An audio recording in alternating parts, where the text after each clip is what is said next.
pour la polygraphie ventilatoire simple, j'ai programmé une machine avec les horaires que vous m'avez donnés, l'heure à laquelle vous pensez vous coucher et l'heure à laquelle vous pensez vous réveiller, en prenant une petite marge. À partir de là, c'est vous qui allez vous équiper ce soir avec cette machine. Une bonne demi-heure avant de vous coucher, pour avoir le temps de vous habituer à la présence de la machine, essayez de l'oublier pour dormir et vous coucher le plus naturellement possible. Et vous porterez par ailleurs cet appareil et les 4 capteurs que je vais vous montrer au-dessus d'un vêtement, t-shirt ou pyjama. Pas sur la peau pour que ce soit moins inconfortable. Porter la machine sur vous, c'est très simple. Vous avez sur la machine une petite ceinture qui est réglable avec des velcro. Donc vous vous ceinturez, vous repassez la ceinture dans le second passant. Vous réglez la taille de la ceinture pour pouvoir porter la machine à hauteur de l'estomac. Ceinture suffisamment serrée pour que la machine ne risque pas de bouger autour de vous. Cette machine contient un capteur de position corporelle et son étalonnage est ventral. Donc la machine ne doit pas tourner autour de vous, mais à partir du moment où vous l'avez mise en place, vous bougez autant que vous voulez. Elle suivra vos mouvements et nous indiquera votre position de sommeil. Après la machine, vous avez 4 capteurs à mettre en place. Les 2 premiers étant des ceintures qui vont mesurer les mouvements respiratoires du thorax et de l'abdomen. Ces ceintures, vous les identifiez par la couleur des connecteurs. Vous avez un connecteur jaune, un connecteur bleu, que vous brancherez ensuite bleu dans bleu, jaune dans jaune. Ces ceintures sont très élastiques. Il y a une petite astuce sur le fermoir ici. Ce fermoir est verrouillé pour éviter une ouverture accidentelle. Si vous voulez l'ouvrir pour vous ceinturer, vous faites comme lorsqu'on dégonde une porte. On se met à angle droit, flèche en face de la flèche, et là on peut tirer.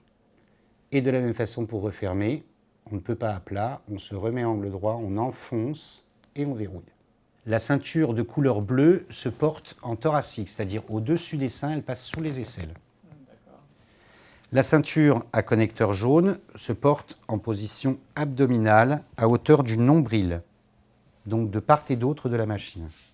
Rappelez-vous, pour vous souvenir la position des ceintures, que la ceinture bleue est en haut comme le ciel bleu. Le 3e capteur est un capteur de flux aérien et capteur de ronflement. C'est une mesure de pression. On n'a pas d'enregistrement sonore. On se contente de mesurer la pression dans les narines. Vous déchirerez cette pochette ce soir pour prendre la tubulure. Vous avez ici donc le petit bouchon avec le pas de vis qui va venir se visser sur le pas de vis qui est sur la machine. Vous ne pouvez pas le visser ailleurs. C'est le seul endroit où vous pouvez le mettre.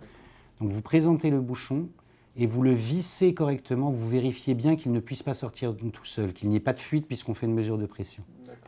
À l'autre extrémité de la tubulure, vous trouverez une boucle, avec sur cette boucle 2 petites canules un peu courbes qui vont aller dans les narines.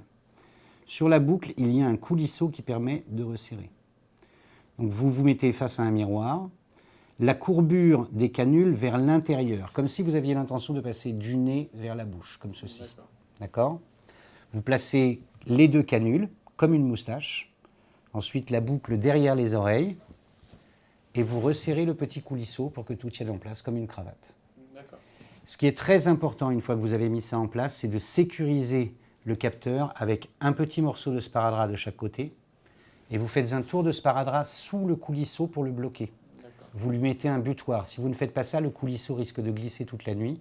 Si ça glisse, le capteur sortira et il faudra refaire tout l'examen. Vous avez de toute façon ici un petit schéma qui vous rappelle la mise en place. Et le dernier capteur est un petit doigtier émetteur-récepteur à infrarouge qui va mesurer la saturation en oxygène, la quantité d'oxygène dans votre sang et voir donc les conséquences des éventuelles apnées.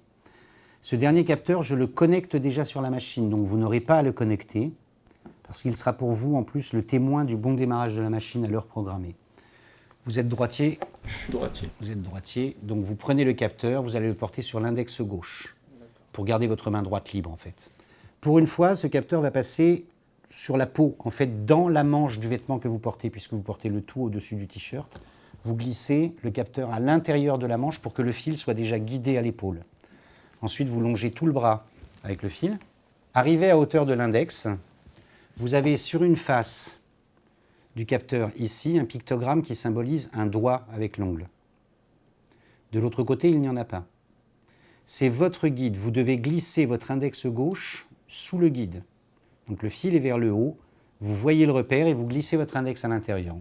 Une fois en place, vous faites un tour de sparadrap autour du doigt, pas trop serré, et un rappel de sparadrap au poignet, sachant que le fil arrive d'en haut, de telle façon que le capteur ne puisse plus sortir.